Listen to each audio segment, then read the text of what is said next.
and today we are going to learn the third workout in our beginner level workout series.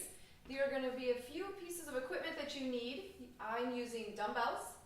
I'm actually using a heavier set of dumbbells today, so whatever heavy is to you, typically that range is anywhere from 8 pounds to 20 pounds, depending on the person. I'm going to use 10-pound dumbbells. I'm also going to use a chair, a mat, and a bench. The bench is optional. Basically, this is just keeping me from having to go all the way to the floor, but I will show you some modifications when we get to that point.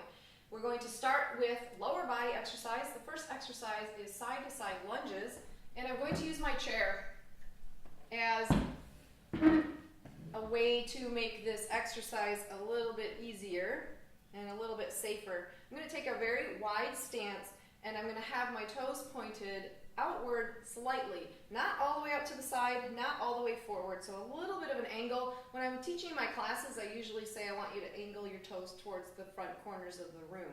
This chair is simply for me to hold on to, so make sure it's something sturdy, and I'm going to take a wide stance. I'm going to keep my chest lifted, and I'm going to bend into one knee. Now, the challenging part there is you want to make sure that your knee tracks out over your foot.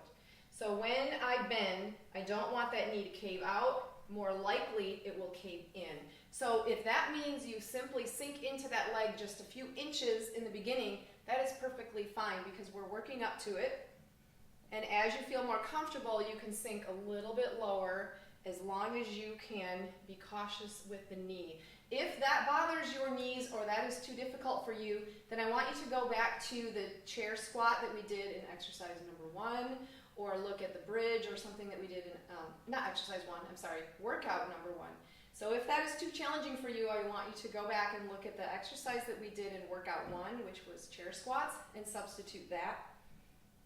Or another leg exercise that we've done in one of the previous workouts. Don't do anything that hurts in the wrong way, but I want you to sink into those legs side to side. You're going to aim for 10, 12, or 15 reps on each side, depending on your fitness level. 15 is the goal. So that's exercise 1. For exercise number 2, I'm going to grab my heavy dumbbells. Slight bend in the knees. Palms are facing in. We're going to combine a bicep curl and an overhead press.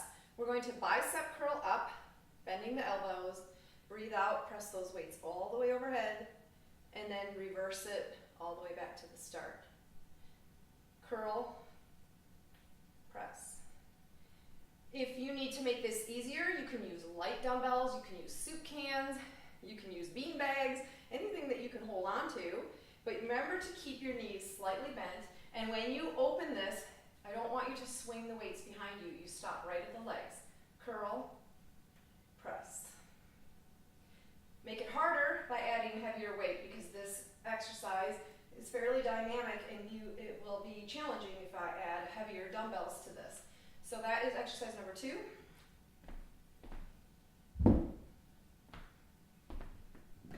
For exercise 3, I'm going to use a chair again.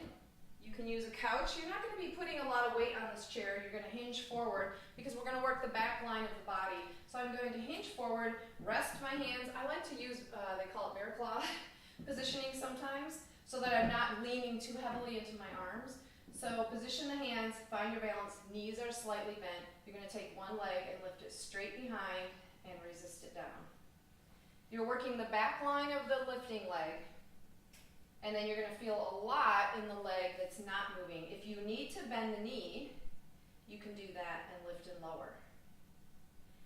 Aim for doing all repetitions on the first side and then repeat on the other side. But as always, if that is too much, you can alternate legs. And if that is too much, I can turn my chair around. I can stand a little bit more upright and have a smaller range of motion. It's really important for us to work the back line of the body because we focus a lot on the front. So these are ways that we can do this. Stand really tall, very little change in the spine, so I'm trying not to let my back arch or anything like that.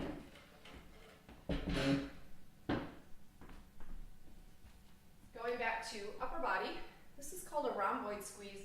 Rhomboids are muscles on the back. We're going to start here. Bent elbows, 90-degree bend, palms facing in. You open, and you close. So if you look from behind, you're going to have a little bit of a press, a little bit of a squeeze together of the shoulder blades, open and close. This can become challenging because there's no rest. Your muscles are under tension the entire time. So every once in a while, I'm going to open this back down, reset, curl it back up halfway, and start again. So I might not be able to get all the way through a set without opening those arms to the beginning position, and that's okay. Rhomboid squeeze. So again, heavier weight will be harder. Aim for 12 to 15 repetitions, working the back line again. Always need the chair handy. Heel raises. We're going to work our calves, and this one is excellent for developing balance. Make sure your second toe is in line with your kneecap, which is in line with your hip bone, so that you have the proper posture stance. This is a light touch, only as much as you need. You're going to press all the way up onto your toes, onto the balls of your feet, and lower down. You've seen these probably.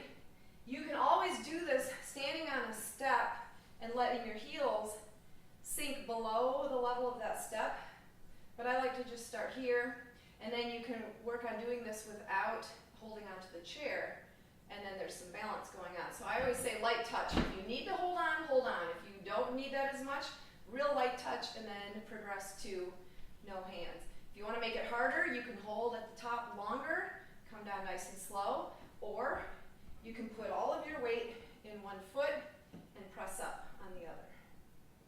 Or I'm sorry, put all your weight in one foot and press up with just that leg. That makes it considerably harder.